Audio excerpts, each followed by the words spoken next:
मेरा नाम प्रमोद कुमार, सहायक आचार्य अर्थशास्त्र, राजकीय महाविद्यालय सुजानगढ़।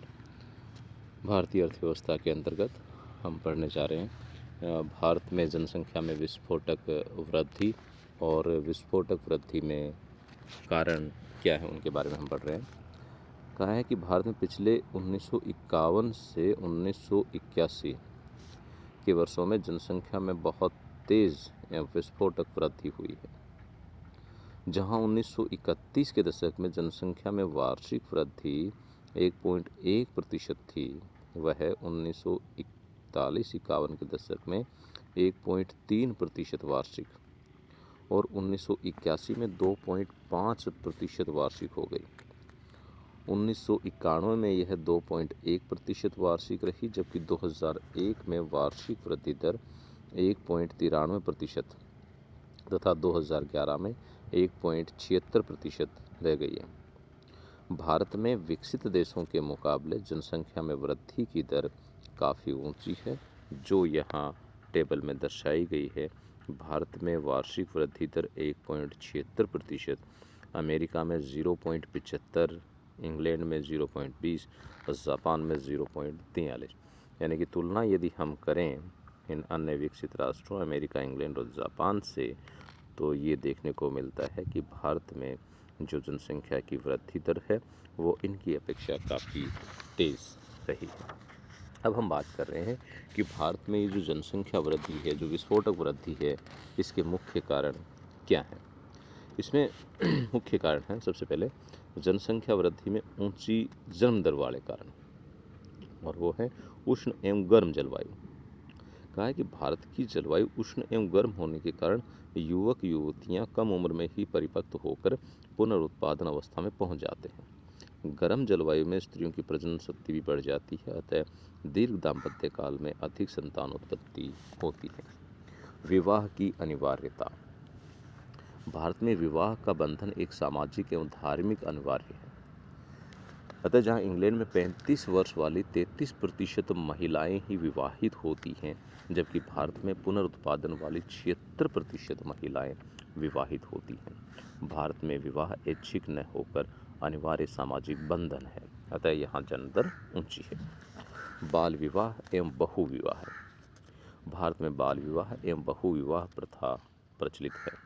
देश की लगभग 80% युवतियों की विवाह 15 और 20 वर्ष की कम उम्र में ही हो जाता है और उनमें 45 से 50 वर्ष की उम्र तक प्रजनन शक्ति बनी रहती है।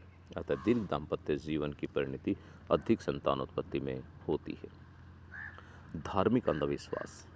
भारतीयों का यह धार्मिक अंधविश्वास है कि पिता की मृत्यु पर पुत्र द्वारा पिंडदान करने के अभाव में पिता को मोक्ष नहीं मिलता, अतः पुत्रोत्पत्ति को अधिक महत्व दिया जाता है और इस प्रकार कन्यादान को सबसे महान दान माना जाता है। अतः कुछ माता पिता पुत्र प्राप्ति के प्रयत्नों में अनेक कन्याओं की कतार खड़ी कर देते हैं, तो कुछ कन्या जन्म की लालसा में अनेक पुत्रों को जन्म दे देते हैं। यहाँ तक कि 5-6 संतानोत्पत्ति के बाद भी पति पत्नी हिम्मत नहीं हारते। संयुक्त परिवार प्रथा।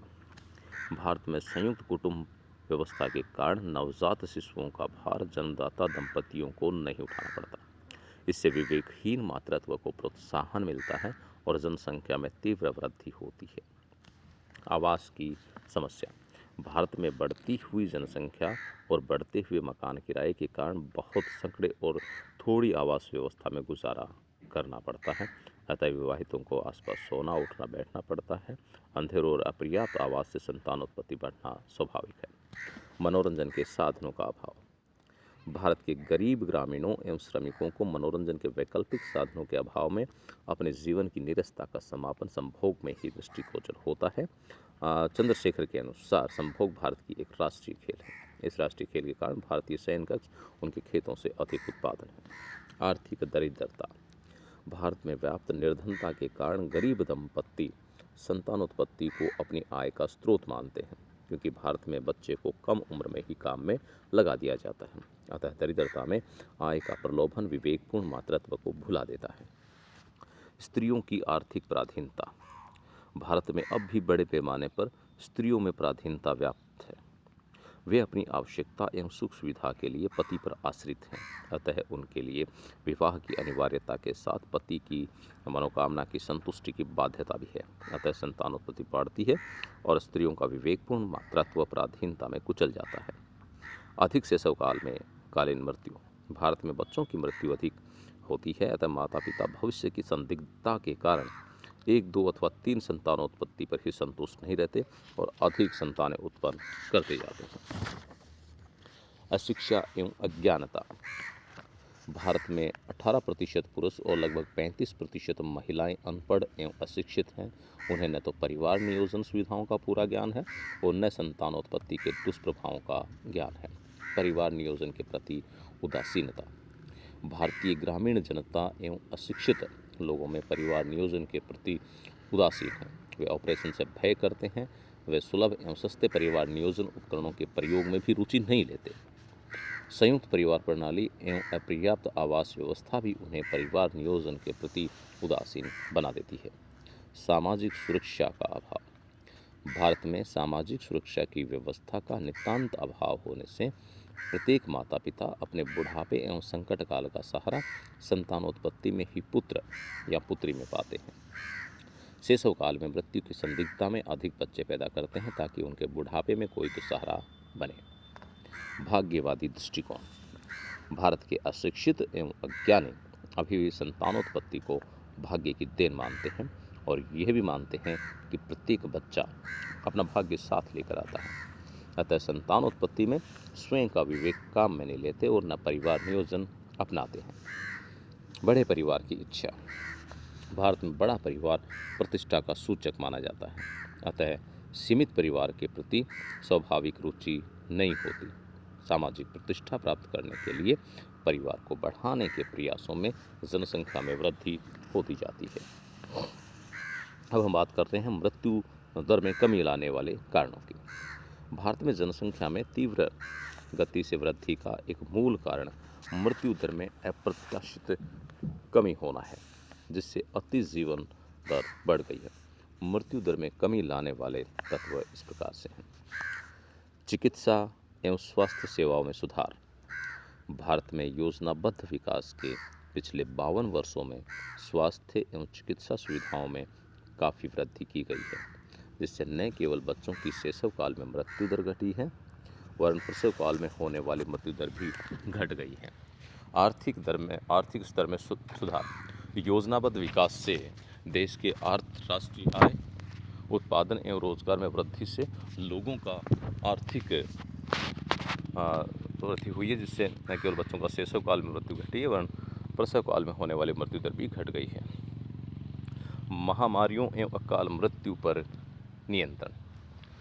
अब देश में चिकित्सा एवं स्वास्थ्य सेवाओं की वृद्धि से जहां महामारियों के कारण होने वाली अकाल मृत्यु पर नियंत्रण किया गया है, वहां अकाल, भूचाल, बाढ़ एवं युद्ध से होने वाली अकाल मृत्यु से बचाने की व्यवस्था भी की गई है।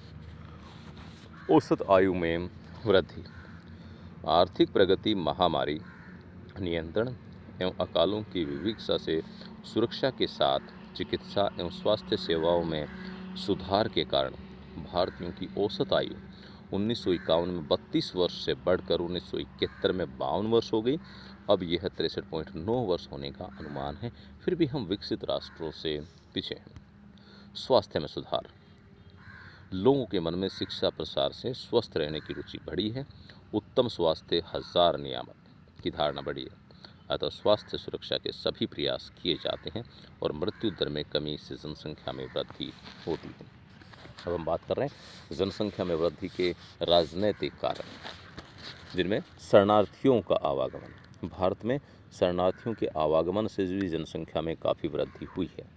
जहां 1947 में भारत पाक विभाजन के समय 1 करोड़ से अधिक शरणार्थी आए, 1962 के चीनी आक्रमण के समय काफ़ी संख्या में तिब्बती शरणार्थी आए। 1971 में बांग्लादेश के लगभग 1 करोड़ शरणार्थियों के अतिरिक्त बड़ी संख्या में युद्ध बंदियों की समस्या रही।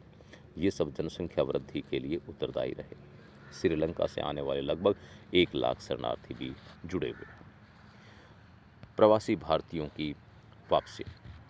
कट्टर राष्ट्रवाद की बढ़ती प्रवृत्ति के कारण विभिन्न देशों में बसे भारतीय मूल के निवासी पुनः लौटकर आज रहे हैं। जैसे बर्मा, श्रीलंका और युगांडा आदि देशों से बड़ी संख्या में प्रवासी भारत लौटकर आए हैं। राजनीतिक प्रतिनिधित्व की नीति। भारतीय संविधान में संसद तथा विधानसभाओं में सदस्यों की संख्या और विभिन्न राज्यों में सीटों की संख्या का आधार जनसंख्या है। यही नहीं, केंद्रीय कर राजस्व के वितरण में भी जनसंख्या को आधार बनाया गया है। अतः प्रत्येक राज्य अपना हिस्सा बढ़ाने के चक्कर में रहा और परिवार नियोजन तथा जनसंख्या नियंत्रण की उपेक्षा होती रही। परस्पर विरोधी प्रचार। राजनीतिक उद्देश्य से प्रेरित राजनेताओं ने हमेशा सरकार की जनसंख्या नीति के विरोध को आधार बनाया है। अतः जनसंख्या नीति का सफल क्रियान्वयन न हो सका और जनता का भी सहयोग न मिल पाया। परिवार नियोजन में शक्ति प्रयोग से सत्ता पलटने का भय। आपातकाल में परिवार नियोजन के लिए शक्ति प्रयोग से इंदिरा शासन के पतन के बाद राजनेताओं ने अनिवार्य नसबंदी जैसी प्रभावी नीति का परित्याग कर दिया। वे ऐच्छिक परिवार नियोजन को आधार बना रहे हैं। अतः प्रभावी नीति के अभाव में जनसंख्या बढ़ रही है।